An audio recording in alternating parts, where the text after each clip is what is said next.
This is where the fun begins.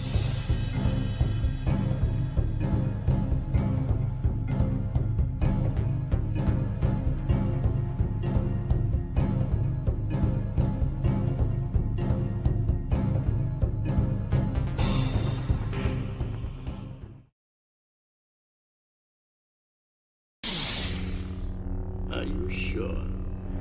So be it.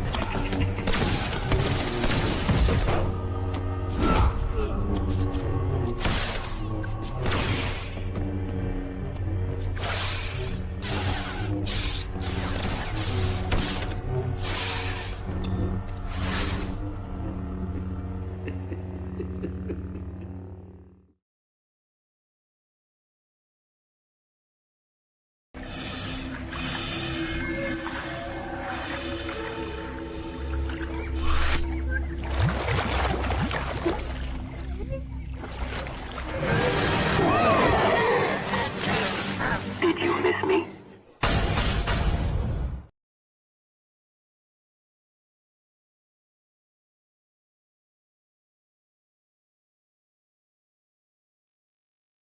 Good morning, everyone, and welcome to this morning's Caf Chat. Well, it's Caf Chat Briefing. So what does that mean? That means we're going to probably not go as long as we normally do for Caf Chat, and we're not going to have the usual segments. And this is, designed to be more intimate with you guys, meaning talking lore and everything, a certain topic, and so on.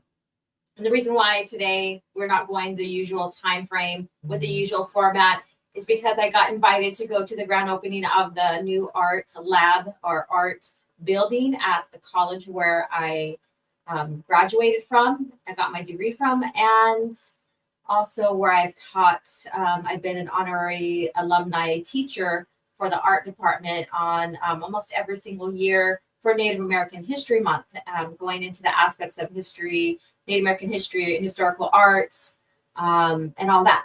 So, and that starts at 11, and we end about 11 my time. So I didn't want to cancel. I still wanted to make this time with you guys because I do have time for this. I just decided this will be a little shorter version. So how are you guys doing this morning? And what is in your mug? And again, I'm your host, Alora. This is OG Star Wars Channel, and you are here at Caf Chat Briefing. Now let me see who's in the chat here. All right. And I have Scran here waiting all the way from Scotland. Good morning to the EU Boogeyman. Yes. You know what? Do I have one of the Boogeyman clips on here? Yes. Certified Boogeyman. I'm the one that up to score with them. The industry can hate me. Fuck them all and they mama. There we go. Not as good as the one Scran made, but if I play, it's gonna cause problems on the channel a little bit, but that's okay. That's okay. I love his clip, what he did. Thank you so much. And good morning to you. And let's see here.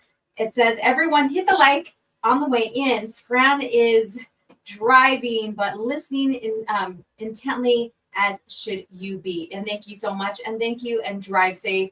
Backseater, how are you doing? How are you doing? And then he says, Jar Jar just uploaded a live action AI trailer to air to the Empire. Oh, yeah, I think he already did that. So there's one where he did it, and he had Mace Windu as Sabayoth, which I countered and talked back at him about that. So if it's a newer upload to that, then I'll check it out later. Thank you for the heads up. And Bunce Books in the house. How are you doing? Hello and good morning to all of you. Also, Scran, eyes on the road, laugh out loud. Yes, listening is good. Just don't be watching. I don't have anything other than my avatar on the screen, so there's nothing much to watch here other than listening. Yeah, so stay safe. Stay safe. Listen as you drive. And then Conrado. See, I fucking did it again. Damn. Your name is going to always be Coronado for me for whatever reason. So Conrado, our wonderful friend from the Philippines, how are you doing? What do you think of Lucasfilm ripping off fan-made projects? You know, they have a history of that. More so when it comes to Disney Lucasfilm than under George Lucas. So I want to research that a little more and go into why are they doing this? All the little questions you can ask. And then was George Lucas, did he do this? Or under George Lucas, did Lucasfilm do this? Kind of deal. I want to have that objectiveness within that. So I was thinking about that lately, because when you look back, even when the Star Wars Han Solo movie came out and they were promoting it, they did copy. You could say they were inspired, but what's the difference between copying and then being inspired by an artist and using elements of their style? The difference is recognizing the artist that you are inspired by.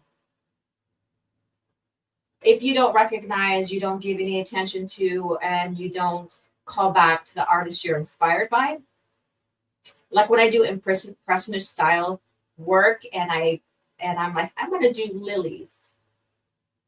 I say this is in recognition of the great artist Monet. I get my inspiration from him. So there's that recognition. So when you don't have that callback, that recognition and stuff, it goes into more of stealing, taking, and what have you. So copying, yeah. So there's that. I would guess that's a fine line, because art is ever evolving, and we are influenced by the artists of our times and the artists of the past, and that style, technique, what have you, because we even see Van Gogh being inspired by the Impressionists, but then taking it further into a different direction and stuff like that. So we have all of that. However, he was directly inspired by people who were living at the time, made friends with them and stuff, some of them, and there's that history behind there. So, and then we have Scran with his eyes on the road. Melissa Lord, channel member. And again, if you haven't become a channel member yet, what are you waiting for? Support the channel further. Come in as a channel member. Book club is something that I launched and I'm loving so much. And if you're a channel member, you can participate in the book club, even if there's just one, me and another person. I don't care. I know that everybody's schedule is different. I have it on a Sunday and in the evening. And so if you can join as a book or as a channel member, do so. All right. And SWA, what's up? Good morning to you. And Batsy64, good morning. AOT, hope you had a great holiday with your family. Yeah, we had a great time. Thanksgiving was my son's birthday. So I think it's every 4 years. I think 4 to 6 years, but it's every 4 years, I believe. His birthday falls on, and it could be 6. I'm doubting myself. That's why I'm going back to 6. His birthday falls on Thanksgiving. So this year, his birthday was on Thanksgiving. However, he couldn't join us. He was down sick. So that was kind of a little sad that my son was sick during his birthday and during that time. But he did get taken care of by a couple of his aunties, or at least one. He got to go and eat with them and stuff, get out a little tiny bit. We have a baby in the house and a baby with us, so he didn't want to get her sick. You know how that goes. So SW says, I got the Phantom Menace novelization recently with young Anakin on the cover. Awesome. I think there was 3 covers. There's Anakin, Padme, and Maul. I believe that's the 3, I think. If there's 4, then I don't know who I'm missing. Is it Palpatine? No, I don't remember anything about Palpatine being on the cover. All right. And then Diddly Squat is here. Button the like is all Yoda-ish. Yoda-esque. And let's see here. Oh, he uploaded the sequel to Windu Sabayoth video. I haven't seen it. So, ooh. Okay. So I will check that out. I think next week for Caf Chat, we're going to go over that video. That'll be our cringe factor. That will be our cringe factor. All right. Where's the point where we're at the point where AI is a better option than woke ideology? I don't know, because you can use woke ideology when you're using AI to create. And that's an example of Jar Jar Jargon's putting in Mace Windu in replace of Sapphire. So there you go.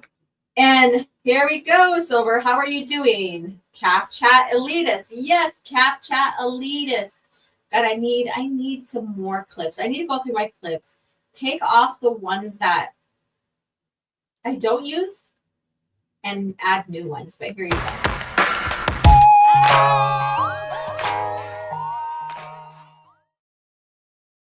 There we go. Look at that sly, cool guy, right there, Lando Calrissian. And I was researching something I need to pull up off of what's it called? Fate of the Jedi Allies. And so I've been just listening through that. And Lando, basically, he is an entrepreneur and he is a fucking genius. And Disney has completely destroyed that character's arc. And he's brilliant at making droids and ships and stuff to for his businesses, for war, all of that. He is brilliant. And like I said, Disney Lucasfilm has ruined him by allowing the direction they took him. And I said this before, and I really do need to compare and contrast. Just a quick, like, here's original Luke, and here is Disney Luke, and here is original Lando, here is there, so I need to do something like that. But what they did, and I've mentioned this before, you guys might have heard me repeat this before, is that they looked at the characters that were created under George Lucas, and then they decided, well, you know what? We're going to toss the EU, toss the initial not foundation, the movie's the foundation, but basically they destroyed that too. But that's another conversation. So they tossed the whole framework, like everything that was built on that foundation, all the lore, everything, and they tossed that. And then they decided we're going to do the complete opposite of what these characters were. And they thought it was genius. And it turned off a lot of fans. So there we go. Oh, let me see. I'll go back to yours. Hello there, Cannibal. How are you doing? And let's see here. Top of the morning to you too. Holy shit, full. I love that name. All right. Wow. Okay. Cool. SWA3, there's a different one that with a few of them on it. Yeah. There's 3. Yeah. I thought there was 3. I don't know why I was thinking I always doubt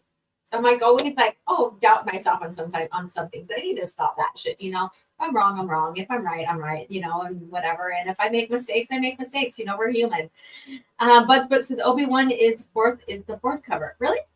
Is there? Okay. See, I knew I oh my God. And I know some people collected all of them, and I don't know why.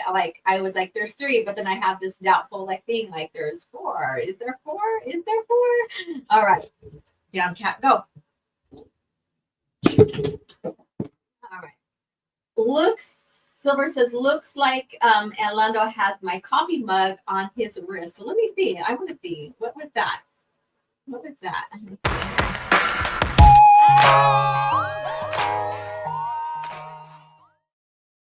I wonder what that is. I wonder what the costume design is for that. I never really noticed that. Good catch. I've never really noticed that. Okay. Is the recasting of Bail Organa is because Jimmy Smits is an underage drunker? I don't know what. I can't say. I know Smits wanted to back away from it, so who knows from that. Lando to Pando, correct.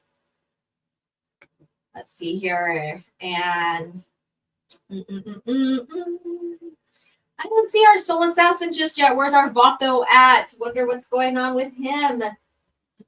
Wonders what's going on with our Vato.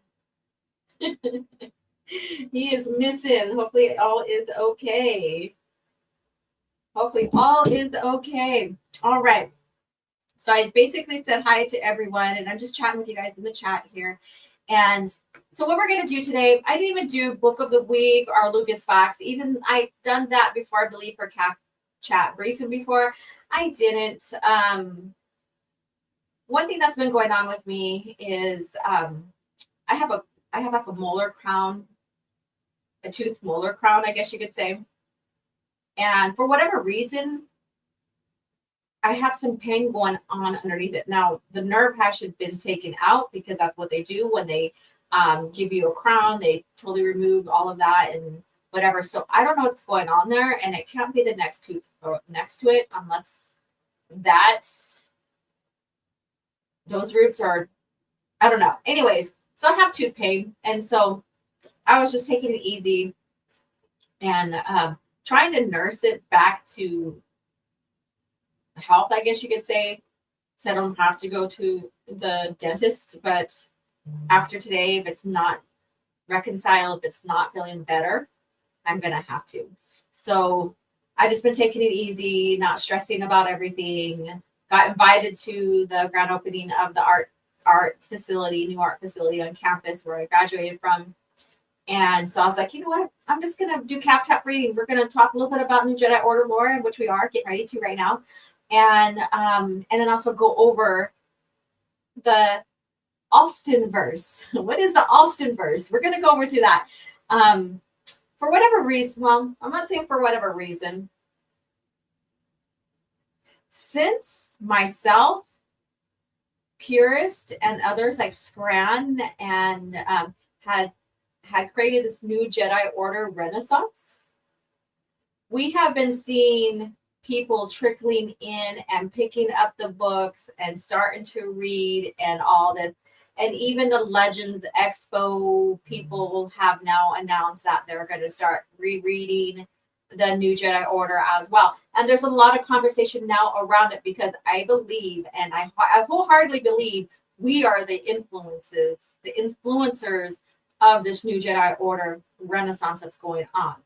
So Assassins in that house, what's up? And because of that, and I know during the time when we started doing this New Jedi Order Renaissance, it was also in counter to theory, him getting all the books and saying he was going to read them and then saying it's such a chore to read them and he's bored, all that bullshit. You know the lore behind that already. Most of you guys have seen the lore behind that already. And so that's the history behind that and stuff. And now we see, and then the HoloNet, and I don't know is it Zazine or whatever his name is, did the 7-video documentary on his channel, HoloNet. And so when we started doing that Renaissance, all of a sudden, he was putting together that. So we were then also watching that and supporting his 7-video documentary of the making of behind the scenes, all of that of the New Jedi Order. Well, now we have what we call, and some of you guys may know who this word, Denning-verse. And Denning-verse are people who are, for whatever reason, can't see the story before their eyes and the possibilities of how Denning could have taken or has taken some characters and the lore and the direction he did. So now we're seeing a lot of these repeated Denning-verse people. And so we're going to talk about that today. And where we are now calling it Alston-verse in a way to mock back, because they're trying to pin everything on Denning, like he has control of Lucasfilm, he has control of where the lore is going to go, and he does not. We know time and time again when we talk and present to the anti-EU people that the books, the novels, and the books and novels, that's the same thing, the comics, all of that is overseen by George, but mostly the people he put in place, because he doesn't have time for that, right? Just like he has people in place at the other divisions in Lucasfilm, like ILM. He doesn't have time to fully oversee all the productions that happened in there. So he has people in place for that. Now, any important decisions made, no matter which department or, group, subgroup of Lucasfilm it goes straight to Lucas himself, right?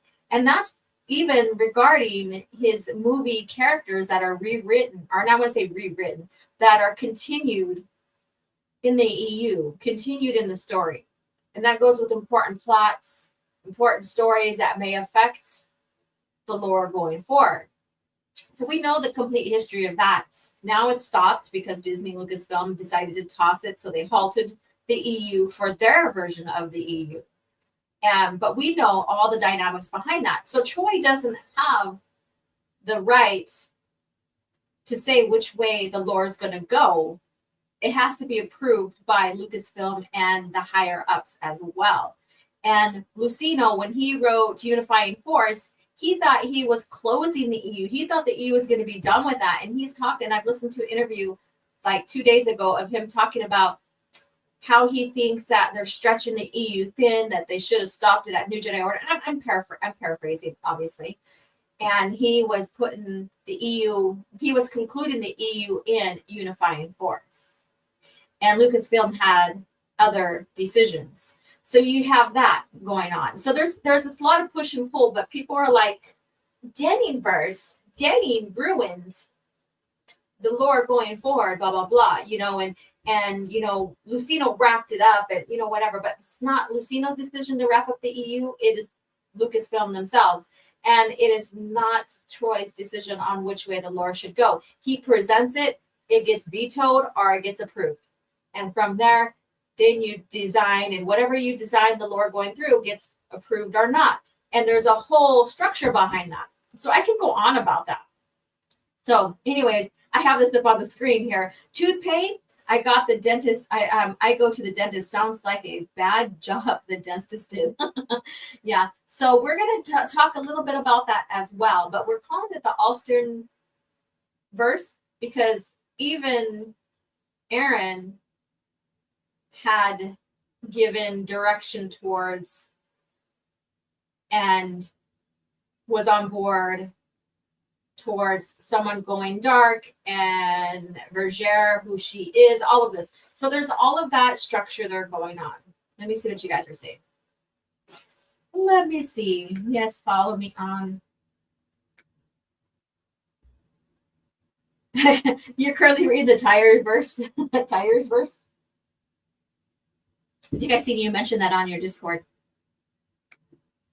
If Lucky Kennedy's still trying to expose you, yeah, he ran from Facebook to his YouTube posts and tried stuff there. And I don't follow him. I don't track him. It's people who give me the information about him talking about me. Okay. And then from there, he went to Reddit. And it's so fucking funny is that he tried to talk shit about me on Reddit for basically information I got from an interview of Filoni on a podcast saying that George has stepped away and that sometimes they'll get a call or what have you.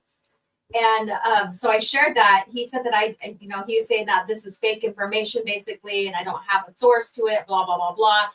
And he posted on Reddit trying to discredit me and stuff like that. Well, where he posted on the EU page on Reddit, the owner or moderator took it down, took that shit down. And then he tried to post another thing regarding, I think it was Dennyverse, I guess. I'm not fully recalling, and that got deleted. No, it was an Anto George Lucas. I don't know. Anyways, it got taken down as well. So yeah, so he's a fucking coward, and I guess he hates my guts. And you know what? I don't give a shit. And when it comes to my way, when someone says, hey, this is what he said about you here on this platform. Oh, and he went to Blue Sky too. He went to Blue Sky too to talk shit.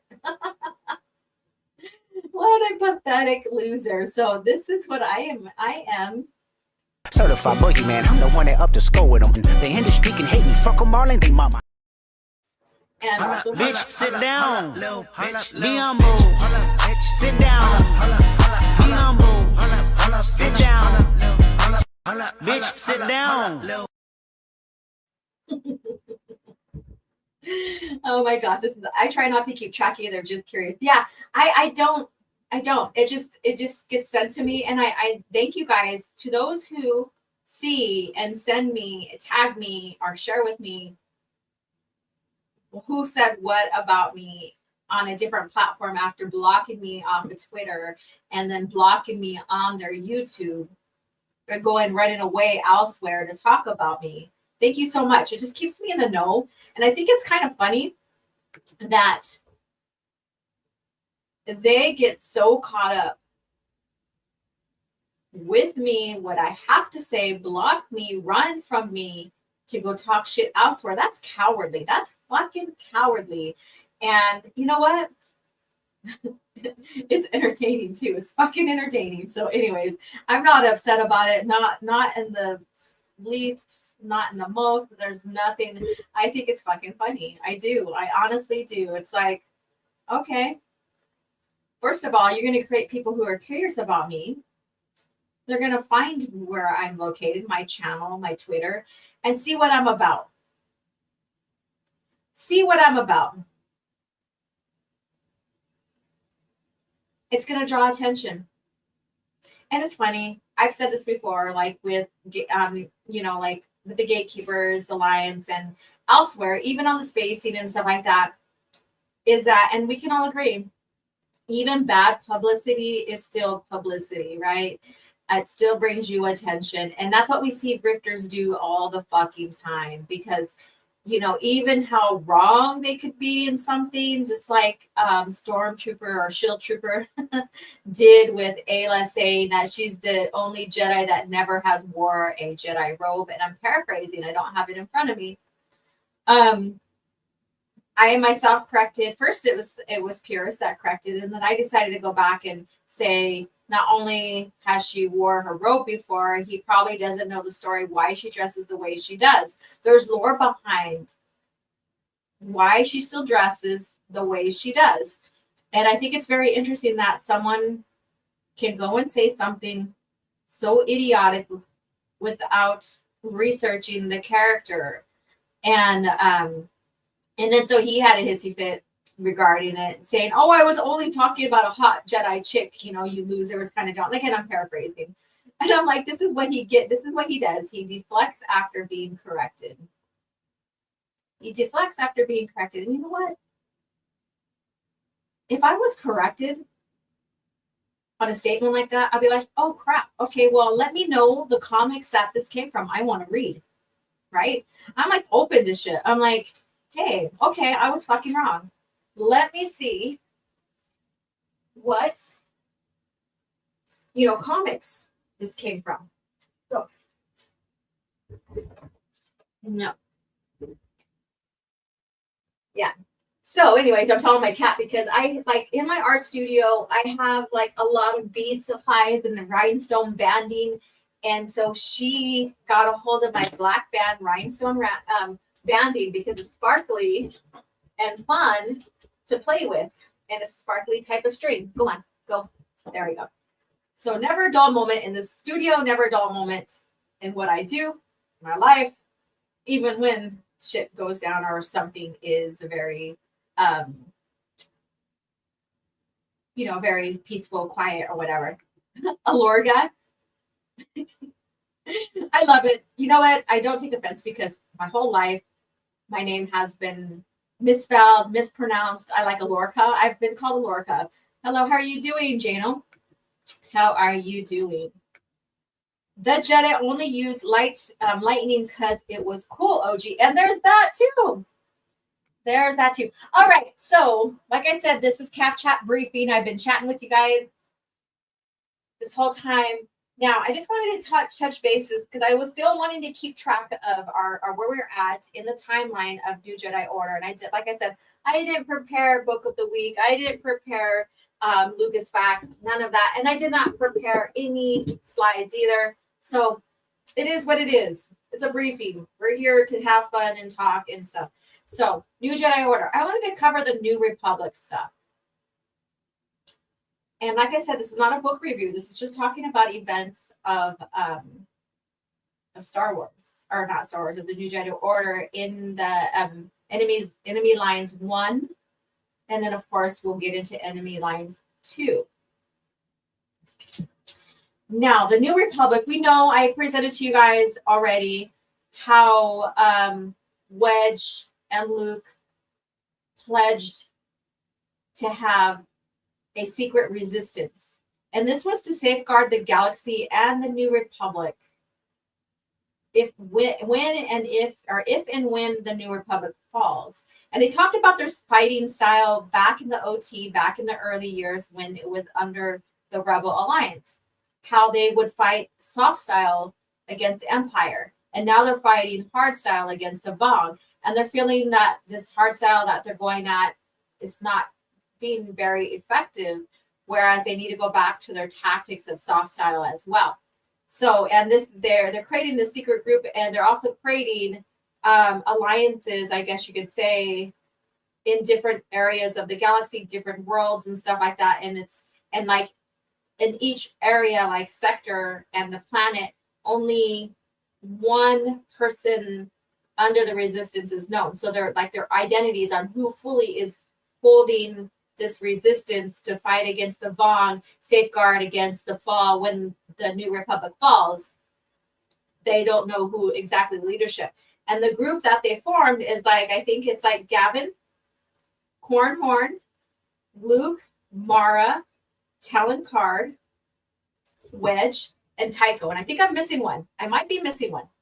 And so that was what was pledged. Ooh, these cats, I swear to God, these cats are just pesky today. Pesky. And so they're organizing this, and it's top secret. And they're at Borlaeus, and the council wants them to hold Borlaeus. And only reason why they want them to hold Borlaeus is to give the council and their prospective planets or sectors time to counter and maybe even come to a peace treaty with the Vong. They feel, and they're setting up Wedge in them to fail. They're figuring these guys will die, but they won't, but in the meantime, while they're fighting, it gives us time to regroup so that we can come to terms with the Vong. So they have these tactics going on that are basically just one-sided. So there we go. Let me see here. And I was looking at the chat. And Wedge caught onto it. And Mara caught onto it. And Mara's explaining to Luke exactly what's going on. And so Wedge said, no, I don't want to take this command from you unless you reach my terms. So he presents terms to him like Lusankia and some of the fleet, which helps them out in the long run. And if they don't give that to him, like they don't come to terms with him, that he's gonna resign. And so there's that going on. So there's this back and forth here.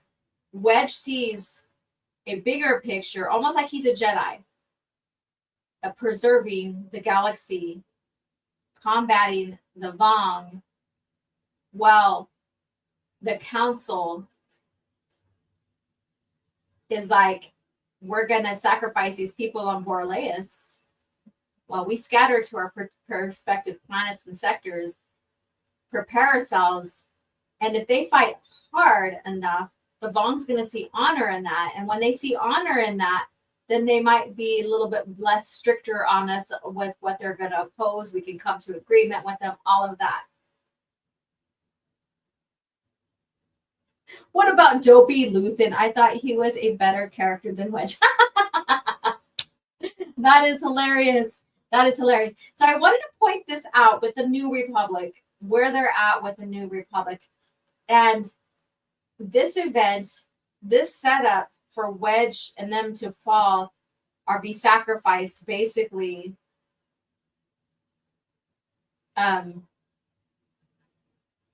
is just greed, I guess you could say, and one-sidedness of the advisory council.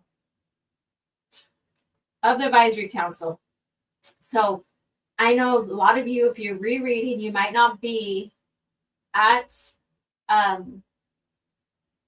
that point yet, Rebel Dream. But if you're a big Wedge fan, this is one that you're going to really love. And it's by Aaron Alston. Oh, Alston verse. It's part of the Alston verse. And so both, it's a duology.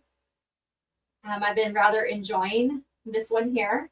And so that's the events where we are at now. And then we'll get into the Vong. I've been promising you guys we'll be getting to the Vong. We'll talk about the events and what's going on for them inside this book here, the events that they're setting up, what's going on with them. So it's very, very interesting. And Borlaeus, you know, they fight their hardest. They get out. I mean, they have all the best squadrons there. All the best squadrons. So I think I'll present all the squadrons that are there during that time next week. So we have that. Let me see here. The Vong are like Klingon. I don't see them like Klingons whatsoever. I really don't. What about Dopey? Oh, I read that one. I didn't like Annihilation. Okay. But would you Star Wars, Margaret Pierce and Scran kickstarted the New Jedi Order Renaissance like it's no big deal. We just came in like bosses and just started sharing. In fact, I need to start kicking up my presence with it a little bit more on Twitter. I do post now and then, not as much as I did in the beginning, but I think that I'm going to clip. I think I have a clip that I clipped from Rebel Dream that I need to put on Twitter, and I'll share on Discord as well. So very, very good stuff. Very awesome stuff. All right, so we're going to start coming into this portion. I guess you could still call it cringe factor. I don't know, but I just wanted to present something here, talk about this Denning, Arnell, Alston verse conversation and how this is coming from even the green dots. If you're familiar with the green dots on Twitter, it is like a cult, I guess you could say. They're like idiots. I don't know. Let me see. Let me find the clip here. All right, let's go ahead and just play this. So uncivilized.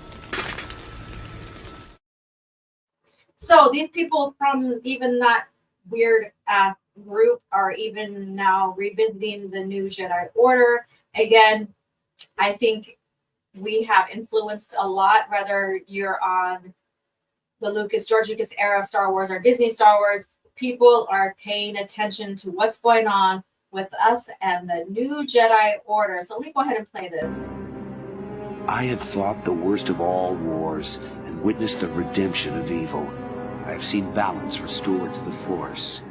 But order can turn to chaos, as it did when I was born. Now, with my loved ones and my loyal allies, I face a new challenge unlike any before. And I'm not sure at this time we can win. Star Wars Vector Prime by R.A. Salvatore, the first novel of the New Jedi Order.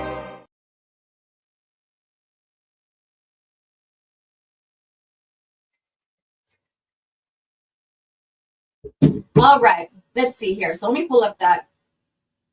Okay, screen share. There we go. I was answering a text real quick too, so that's why there's a little pause there, and I apologize. All right, so let's see here. Let me pull it here bigger. All right, George Lucas, how are you doing? And thank you so much for helping craft the New Jedi Order series and your decision on how it should go and stuff. It's one of the most beloved series of your era. Thank you so much. All right, let's see here. The journalists are protecting Kathleen, or Kathleen's canon-like.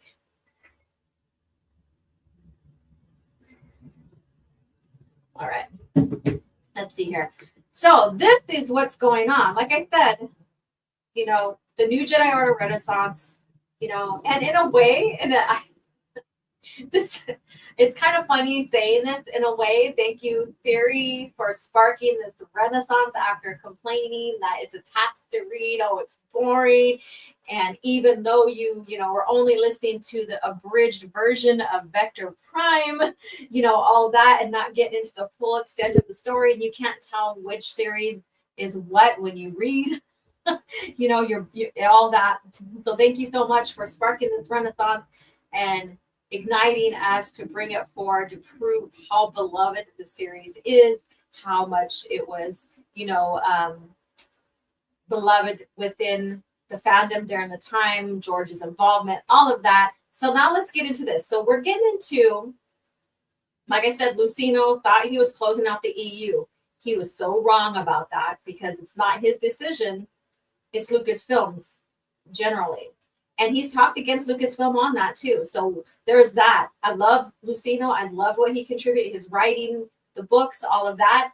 But he was wrong in thinking he was closing the EU, and he was wrong thinking that there should be nothing after. You know, so, and I could still like someone like George. He contradicts himself all the damn time, right? Lucino too, right here. You know, and just like saying these Denning-verse people saying that Troy Denning ruined it because it was all his decision to go for the direction that it went. No, they're wrong on that as well. So we have this here, and this is going to go promote my brother, fellow Gatekeeper Alliance member, Monday on his channel on Rumble. He is going to cover this whole thing here. I'm just giving a glimpse. I'm just giving my opinion.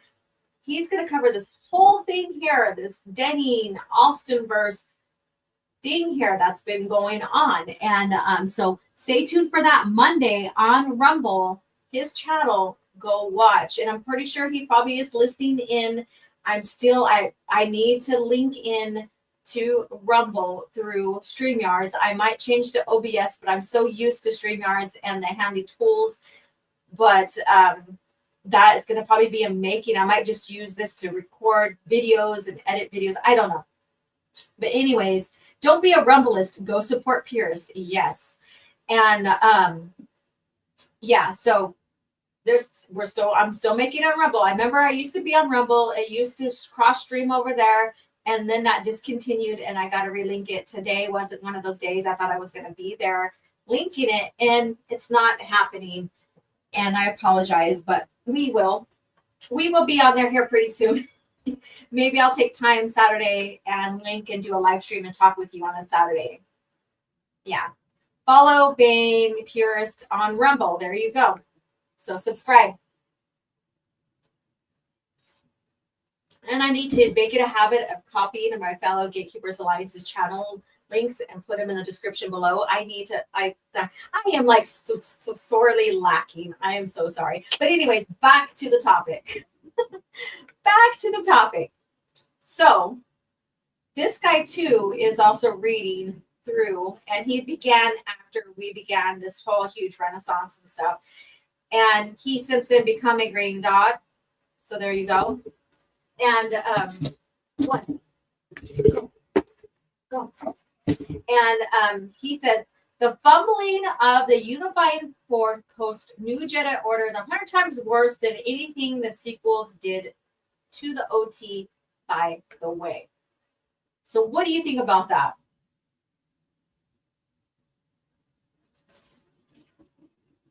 Now, we've been talking New Jedi Order. What, since the beginning of this year? And we're still not even, we're like just over halfway done. We're not doing book reviews, but we are talking about the events as we go into each time frame of where the book lies. So each time frame events, basically.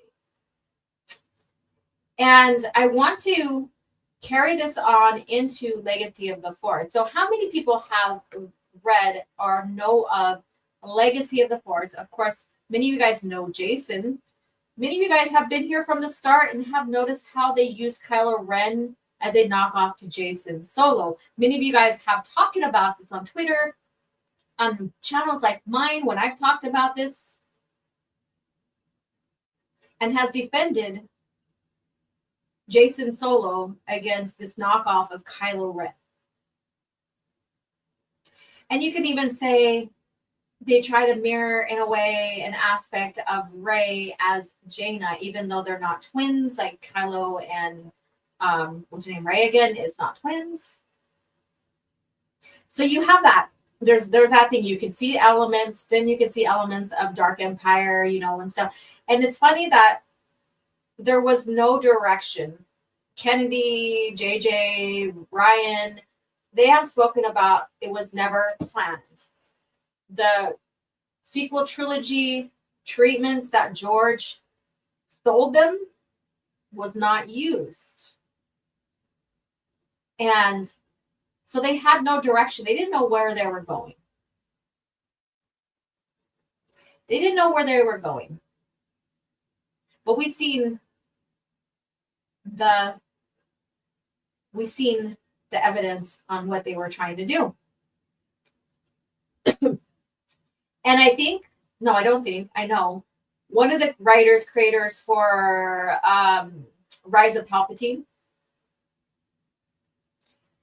in the planning room on the desk, and Tim did reshared the video, or not the video, the photo of it, is one of the Thrawn, was it the Thrawn trilogy? One of the Thrawn trilogy books.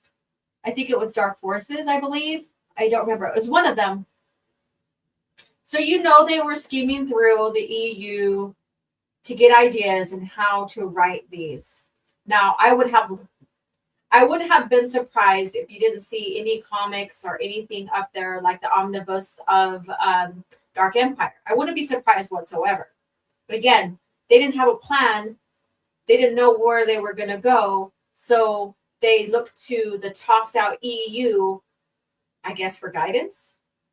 But then it doesn't make sense because what was written before was for specific timelines in the historical timeline under George Lucas era Star Wars, but they try to make it happen 30 years after, which didn't make sense for Palpatine to be hiding that long. But anyways, let's come back here. So everything after the New Jedi Order fumbled 100 times worse than the sequels. When you look at the storyline for Jason Solo and how Luke was like, I need you to change directions with these boys here. We don't need two Anakins going through a major plot arc story about them, basically. Like, it's not necessarily about them, but it is, they are highly influenced, and they highly influence the story. Because New Jedi Order is setting up the next generation of Luke Skywalker's Jedi, right? So you have those. And Jason, Anakin, Jaina, you could say Tahiri, you can say Lobaka. All of them have a influence in this, I guess you could say. It's setting them up. And rightfully so. Rightfully so. And you could see the setup with Jason either staying light or going dark.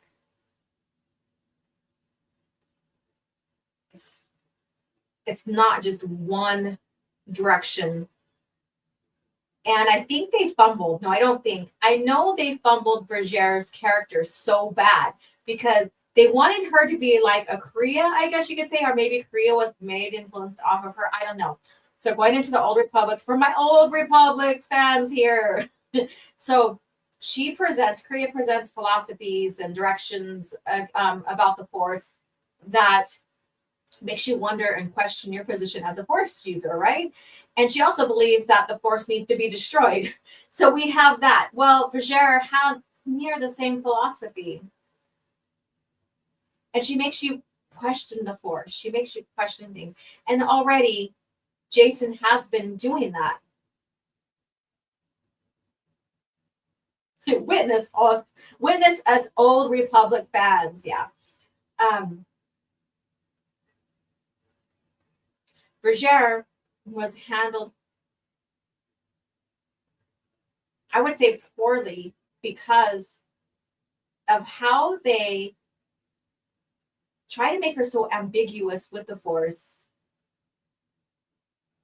How they had her, when she had the time to escape, to return to the Vong, how she helped give coordinates to the Vong to go towards Coruscant, how she allowed and helped put Jason in the brace of pain to torture him, took the Force away from her, because the Vong can't do that. The Vong can't take the Force away from someone. They are not within the confines of the Force. Yes, you do, Christopher. And on top of that, she manipulates him. He's already weak-minded, I guess you could say, because he's already questioning himself as a Jedi, questioning the Force, questioning how the Jedi or the state of the Jedi are the Jedi, for how they fight, what they should do. And mind you, some of it's good, some of it, yeah, good question, but still, he is very confused in himself, and he even stopped using the Force at one time during the series. And I think I might have touched it just a little tiny bit on how he, stopped using. And then at balance point is when he returned back to using it, because his mom's life was threatened and there was events going on during that time. And so he's in this confusion state of mind, and there's no way reading this. Like, I read this before even Legacy of the Force came out. And I seen the dark tendencies in Vergere. And so to see and hear the author say, no, we're just giving her this certain type of philosophy according to, our certain Buddhist monk. I think it's Taoism. I think it is that they said. I could be wrong. We're given that kind of influence to her,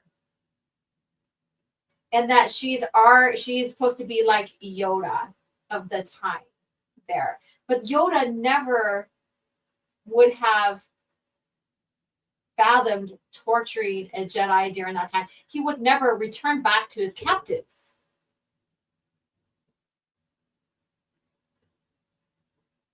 So this is where I see that they fumbled this character so much. They had these intentions for this. They wanted her to be this, Force figure that's seeing the Force in such a different way, but she's still light-sided, but then she's going to torture, manipulate, return back to her captives, all of that. But then again, she goes and becomes a Force ghost because she sacrifices herself for Jason. See the missteps there?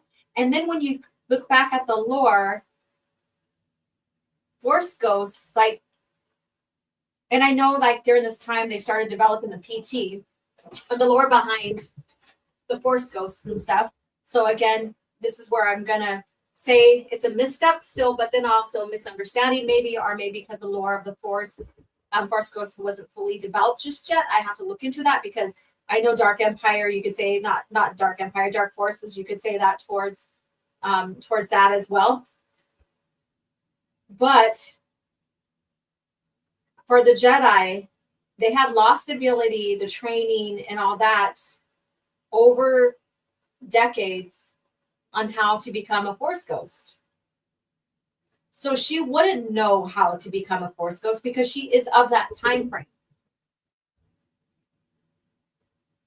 So again, like I said, I got to research it to see exactly when that was established, on when Yoda was being trained to become a Force ghost and how it was lost to the Jedi until Qui-Gon. So if you guys know in the chat, let me know. So that could have been a misstep or just the lore wasn't fully developed. Then I would like be okay, you know, that's kind of acceptable. But then again, you also have, of course, spirits or you have Sith spirits or dark side spirits as well, because we see Exar Kun.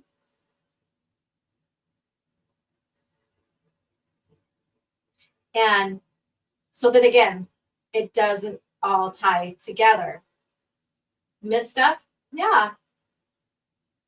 Shit happens, right? Because when you have 19 books with like what, 6 authors or so writing, there are gonna be missteps in interpreting characters, how you're gonna do them, present them.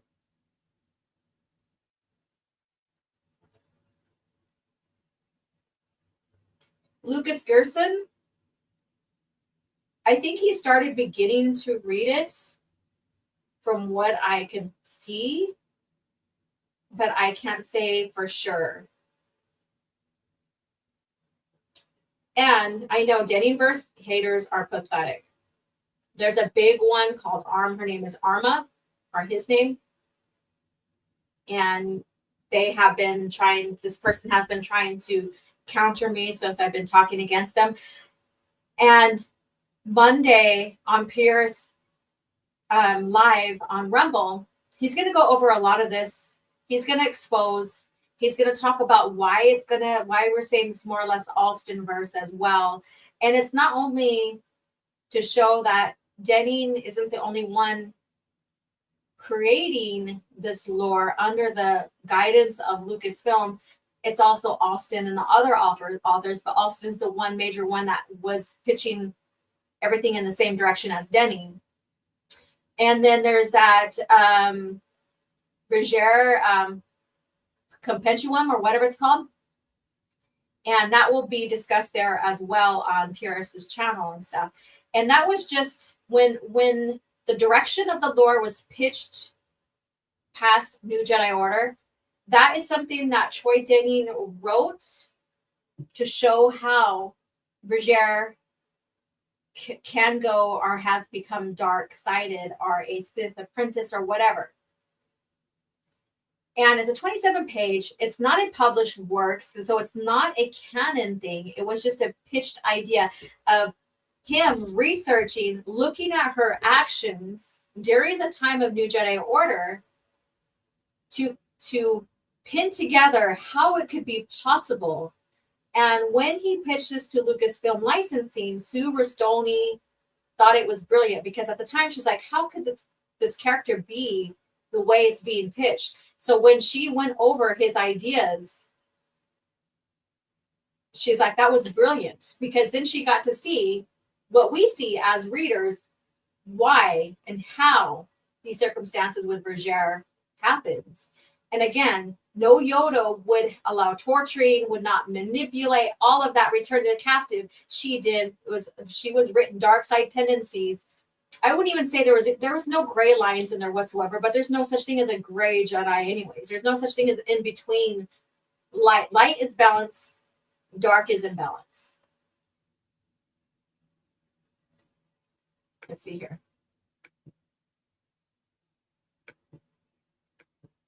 It's just one aspect, because what is similar to Force Ghost, being a Force Ghost, is the Sith spirits. And when a Sith keeps his essence, they are basically attached to something. And that's how they can stay valid, I guess you could say, in the present.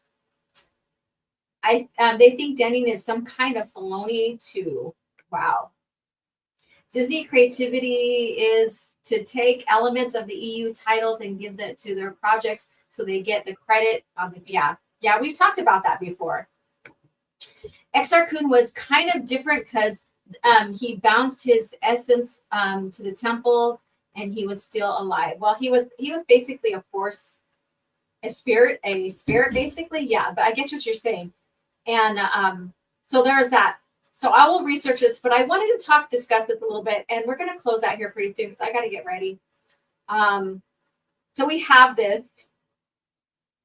thoughts on Fate of the Jedi. Haven't read them yet. Curious to see, since I've heard very mixed things about them. And he's like, not there yet, so whatever. And so, this is exposing people here. He said, oof, I don't know if I can get behind this, Dan. I think they both fumbled equally in some places and excelled in the others. So what do you guys think about that? Did Legacy fumble or not? I don't think Legacy fumbled whatsoever, because it didn't ruin Luke, didn't ruin the order. There was a very valid reason for Jason's fall versus Kylo. And he says, of course, concession, 5 times worse, not 100 times. So now he's walking it back a little bit. And he goes, I can't even agree with that, but that's just me. I really think both continuities at the point in the timeline have their fumbles and bright spots. And honestly, I can't say one is worse than the other in terms of how they utilize the story. Well, this is this person. I'm pretty sure he's a big Star Wars like sequel trilogy fan. And then right here, the highball character person. Honestly, I disagree, because Jason did say he'd never be able to reach unifying force at the end of the Jedi Order. I agree his character was butchered, but I genuinely think his fall was because of his paranoia and stupidity rather than other elements, including Viger stuff. And I hate when that happens, not just Jason, the idea of the unifying force of Viger's teachings. What did she teach him? It was more of a manipulation. She didn't teach him anything. What Luke said at the end of New Jedi Order, all pretty much misunderstood. And here we go. Yeah, but I think all could be explained by Lumaya just said whatever Jason wanted to believe, and he just went with it rather than it being true. And so we have this right here. I don't think this really undersells Jason and the entire New Jedi Order. They have Luke in the Darkness trilogy flat out misunderstanding Viger's philosophy, and just makes Jason out to be an idiot, which by the end of New Jedi Order, he was mostly definitely not, considering he saw what no one else could. Let me see if I could find let me click on here, open this up. I'm going to have to probably go back to my own thing here. I want to pull up what I said to this, and then we're going to conclude here. So let me go ahead and remove this.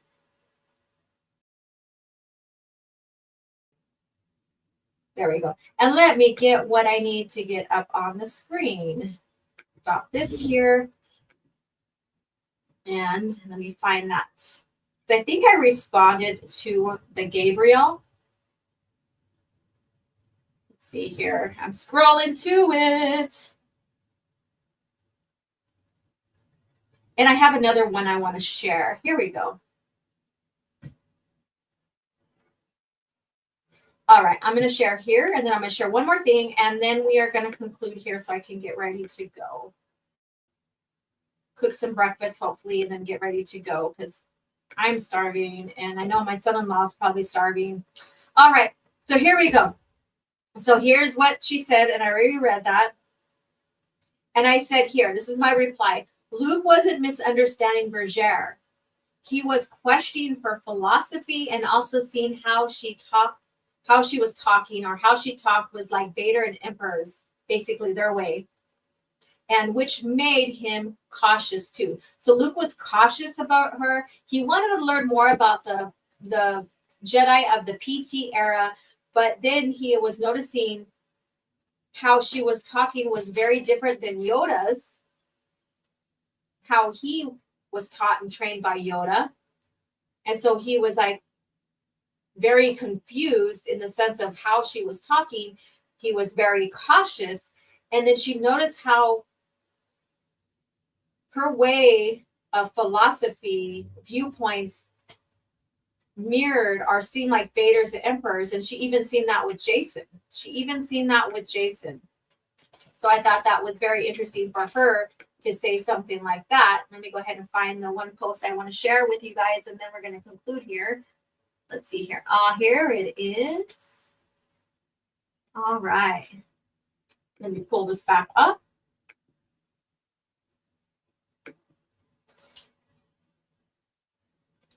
All right, so here's this. Let me see if I can open this up all the way. Yes, it did. All right. So this person here is a Alston verse, Denning verse person. And he's agreed. You're just correct. There are actually human beings who will read shit like this and then act like it's not a complete desecration of everything Luke Skywalker is. And who doesn't love Luke's order becoming a super cool with using Force lightning? Hack garbage all around. Let me see if I can open this. Okay, good. It's sharing on the screen. So this is from a different site, as you can tell. And this is probably about the Alston verse as well. And they're writing about, this is about Luke being mischaracterized in Legacy of the Force or Fate of the Jedi. This is more or less Fate of the Jedi. Compassion is for those who deserve it. Luke's comments on the Fate of the Jedi books. And then they go, what the fuck? Which book was this? I don't remember. And so this guy is responding. This is from the 5th book, Allies by Christy Golden. 2 Sith frigates are trying to flee into debris field rather than being captured. And one of them is destroyed in the crash. So here is the just a little clip of what's happening in the book. What a waste, Luke said. A useless sacrifice. All they've done is to create more debris. He felt a surge of anger, quickly shuddered from Vistara. One might expect more compassion from a Jedi, Vistara said. Compassion is for those who deserve it, Luke said. Now, and so this is the person's comment to this little bit of back and forth. Now, anybody who watched Return of the Jedi say that this sounds wildly out of character for Luke. Well, you got to remember, Return of the Jedi is like, I'm guessing, about 44 years prior to this. Luke has gone through a lot of experience with different types of Sith and dark side users and different types of enemies, right? So, and then also compassion is something that is also earned in a sense. And someone doesn't have to give compassion out all the time. And we know that Luke didn't give compassion towards the Emperor in Return of the Jedi. You know, so I talk about this more. So let me get past this here. Not to mention anybody who's read, you know, most of the EU, the Thrawn trilogy, of course, they automatically just talk about the Thrawn trilogy, where Luke tries to save and offer help to Sabaoth, the new Jedi Order, where he tries to understand and offer compassion to Yuuzhan Vong. And then one of Luke's most recent character traits post-Return of the Jedi is why he offers kindness and compassion to villains. But the Fate of the Jedi, we're talking about so, and this is just one scene. In this book, Allies, he's talking about finding a way to capture Abeloth, to learn more about her, but not destroying her. But then yet that's left out. But then these Sith here, basically ambushed him and his son, fought against him, almost, you know, injured him drastically. And there's this back and forth with Sith. He's never given Sith compassion before, in a sense, with the Empire. So why should he give them compassion after what they've done so far to him and his son? Their deceit, their trait, you know, their deception, their trait, you know, their all of that. And then here's this other one. This is from Darkness Trilogy. Force lightning. We had thought Skywalker's Jedi considered themselves above that. We make exceptions, especially in your case, Welk, and this is Welk and Mara Jade. So there we have that. So this is what I wrote here. Okay, let me go back. Let me see if I can go back to that one. Make sure it's sharing. Oh, here we go. Make sure it's sharing on this end. Okay, we're good. So I said, no, Luke's order didn't become super cool with Force lightning. Some, however, use electric judgment, which first appeared in Champions of the Force. Hell, Jaina used Force lightning in Dark Journey, yet you only compare or complain about events after. As for Luke and not giving or showing compassion, he has not always given it. In the instances of the scene and context, or in this instant of the scene and context is left out. They don't deserve it. Neither did the Empire in the OT. So there you go. This is, what's the problem with Force lightning? It's very useful on Jedi Academy game. Ha ha ha. Yeah, that's the game mechanics, right? I am sick of people looking to Disney and then attacking the EU. Disney is a basis for nothing. There is not 1% of George Lucas Star Wars in Disney Star Wars, like the paved over original Star Wars. Yeah, like they paved over it. And hey, Nerd Beagles, how are you doing? Another one of my vatos here. How are you doing? An electric judgment versus Force lightning. Yep. Hashtag Vistara plus Ben. Yeah, I know you like them as a couple, or you think you do. Lucas Gerson says, first people claim that Luke was the same from the end of Return of the Jedi through the entire EU, and now he's being different and changing is bad. Yeah, I know, right? He can't change. He can't change on his opinion and stuff and learn where he should and shouldn't give compassion and stuff like that. That just, he has to be the same. He has to be exactly the same. And what they leave out context too of why he's being the way he is. And then earlier in the book, he's talking about figuring out Abeloth, capturing her and stuff like that, not destroying her. Luke has a huge character change between Return of the Jedi and to Legacy. I see it, and I'm not, and I'm an idiot to post Return of the Jedi era. Listen, I'm an idiot to the post Return of the Jedi era. Yeah. Most of the EU equals Thrawn trilogy, laugh out loud. Yes, I agree. I mean, that's it. They always call back to that. Always. And on top of that, I gotta get going here pretty soon. But on top of that, when we get to Thrawn duology, Mara Jade is calling out Luke's being too compassionate to where it's almost like a fault of his. Because there's, they could have defeated Sabayoth quicker. But Luke's compassion was also under the guise of maybe I could spare him, then I can learn about the past Jedi. So there's faulties in compassion as well. It's almost like being a pushover in a sense, right? So she questions him on his actions where in his actions, did they really benefit them in the long run or not, right? In the long run, they had to kill Sabayoth because of everything that was being presented. And we you know the story. We all know the story, right? So there we go. Luke out of character, Legacy and Fate of the Jedi, lies, deceptions, correct. All right, you guys. So more of this coming Monday on Pierre's channel. So stay tuned for that.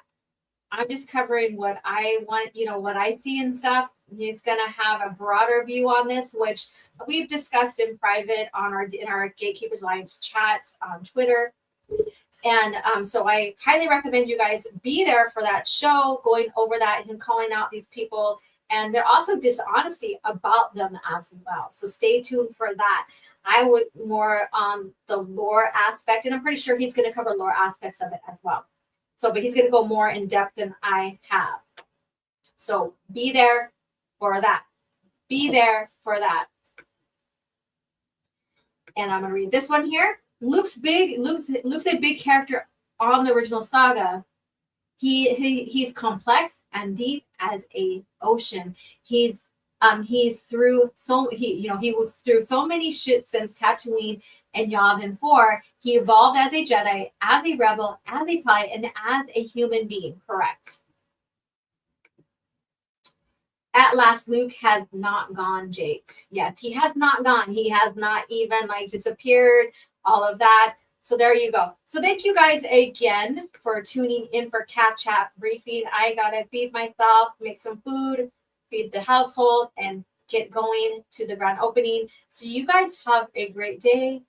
May the force be with you. And we're going to end with this clip here as well. Someone asked me to give the best reason why someone should read the expanded universe. After giving it a lot of thought, here's what I have to say. The expanded universe respects the reader. In the expanded universe, Luke Skywalker's optimism continues where it left off in Return of the Jedi. He's fulfilled hope to the galaxy, just like Obi-Wan said he would, not like the Disney movies where he gave up on the Jedi or even the whole galaxy for that matter. The character you see in those movies is not Luke. Luke isn't a quitter. He's not a pessimist. He's a leader. He's inspirational. And he's always there for his friends in times of need. Another character is Han Solo. He's introduced to us in A New Hope as a loner, a man who cares only for himself and nobody else.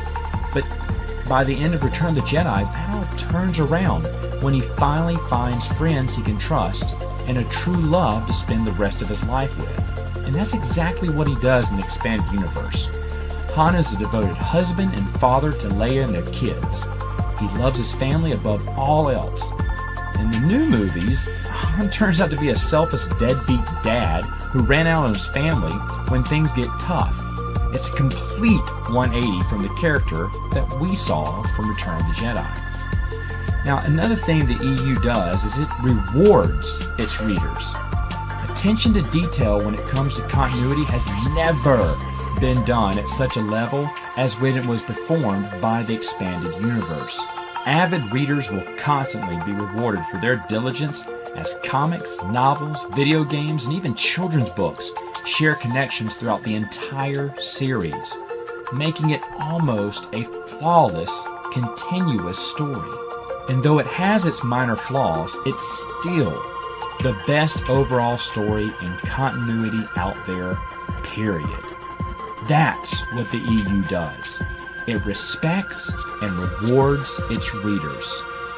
And that's the best reason you should give it a try.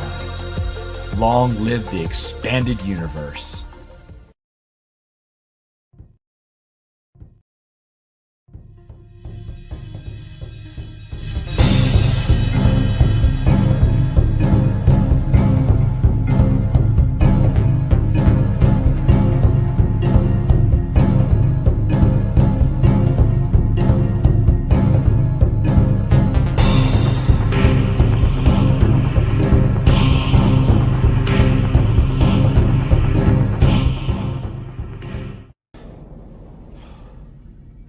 Another happy landing.